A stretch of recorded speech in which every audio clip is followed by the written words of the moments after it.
Assalamualaikum warahmatullahi wabarakatuh.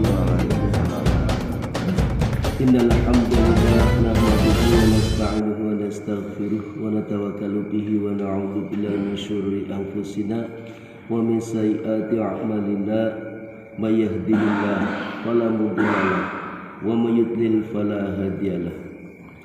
Jamaah subuh yang dimuliakan Allah Ta'ala, kembali kita bersyukur kehadirat Allah Ta'ala. Salawat dan salam semoga terlimpah pada junjungan kita Nabi Agung Muhammad Sallallahu Alaihi Wasallam.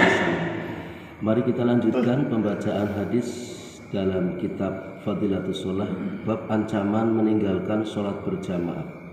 Hadis yang berikutnya,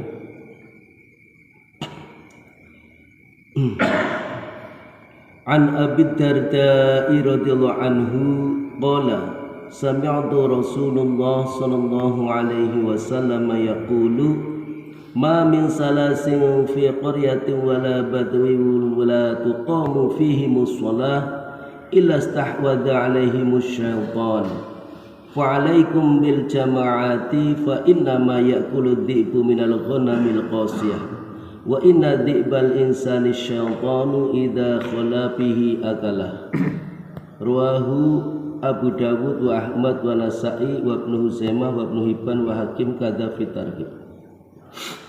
Dari Abu Darda radhiyallahu anhu berkata, saya mendengar Rasulullah sallallahu alaihi wasallam bersabda, tidak ada tiga orang yang tinggal di sebuah kampung atau di suatu pedalaman dan mereka tidak mengadakan sholat berjamaah kecuali syaitan telah menguasai mereka. Maka berjamaahlah kalian. Sesungguhnya serigala hanya akan memangsa kambing yang terpisah dari kelompoknya. Hadis riwayat Ahmad, Abu Dawud, Nasai, Ibnu Huzaimah, Ibnu Hibban dan Hakim dalam kitab At-Targhib. Keterangan hadisnya sebagai berikut. Hadis di atas menjelaskan walaupun hanya ada tiga orang di ladang atau di tempat pekerjaan, hendaknya mereka mendirikan sholat berjamaah. Bahkan walaupun hanya ada dua orang, hendaknya juga menegakkan sholat berjamaah, karena hal ini lebih baik. Pada umumnya para petani, pedagang, dan pegawai meninggalkan sholat berjamaah dengan alasan sibuk dengan pekerjaannya masing-masing. Bahkan orang-orang yang telah memahami agama pun kadang masih sholat sendirian.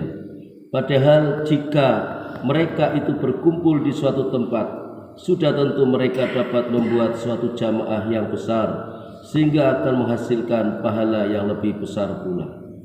Untuk mendapatkan sedikit uang, orang mau bersusah payah tanpa mempedulikan panas, hujan, dingin, dan sebagainya. Sayangnya mereka rela meninggalkan pahala yang sangat besar tanpa merasa rugi sedikit pun. Jika mereka mau sholat berjamaah di tengah-tengah hutan, maka pahalanya tentu jauh lebih besar.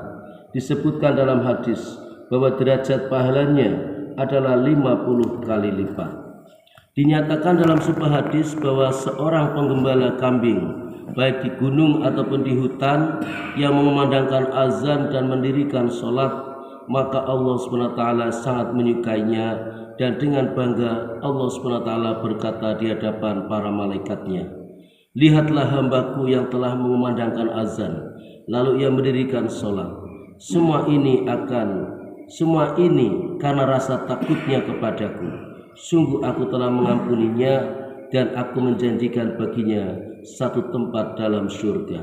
Diambil dalam kitab Mishkat. Demikianlah apa yang kita dengarkan dari sebuah hadis pentingnya kita menjaga sholat berjamaah.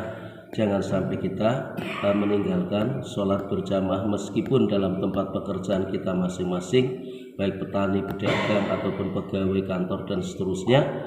Kita akan bisa tetap menegakkan sholat berjamaah meskipun hanya ada tiga orang atau bahkan dua orang.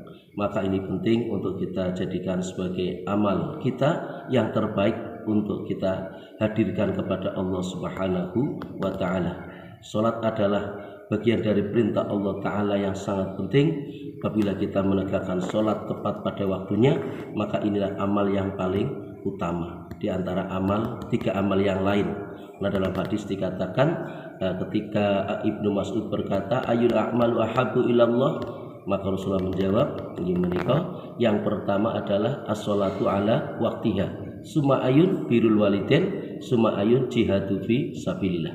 Maka amal yang terbaik adalah salah satunya adalah menegakkan sholat di awal waktu dengan cara berjamaah di masjid di mana azan dikumandangkan.